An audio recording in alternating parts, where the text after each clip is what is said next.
আবারও ফের বন্ধ হচ্ছে চট্টগ্রামে বেসরকারি এলএমজি আমদানিকারক টার্মিনালটি এক্সিলেটর।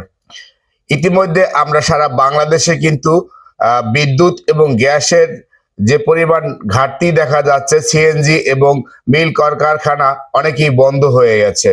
বিদ্যুৎ যে পরিমাণে লোডশেডিং হচ্ছে, সাধারণ মানুষ কিন্তু অতিষ্ঠ হয়ে গেছে। ঘরে বাইরে কোথাও কিন্তু শান্তি নাই গরমে।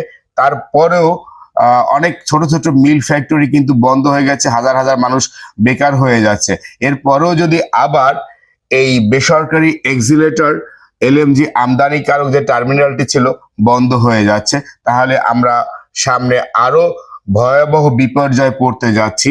সবাইকে বিদ্যুৎ সাশ্রয়ী হতে হবে এবং গ্যাস সাশ্রয়ী হতে হবে। যারা অটোরিকশা বলে, অনেকেই বলছেন যে অটোরিকশা চার্জের কারণে বিদ্যুতের ঘাটতি দেখা যাচ্ছে।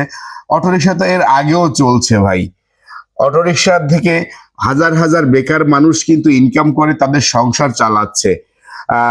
এমন না যে অটোরিকশা বিনা টাকায় বা তারা বিদ্যুতের ব্যবহার করতেছে, বিদ্যুতের বিল দিচ্ছে না, তা তো নয়। তারা তো মিটার থেকে সংযোগ নিয়ে বিদ্যুৎ ব্যবহার করতেছে।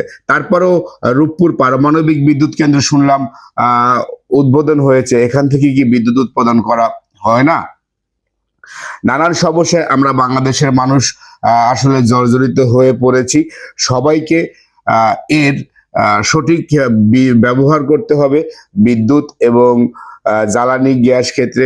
তারপরও যদি কারোর কাছে কোনো বিকল্প থাকে সেগুলা আপনারা ব্যবহার করবেন, যাতে জনদুর্ভোগ এড়ানো যায়।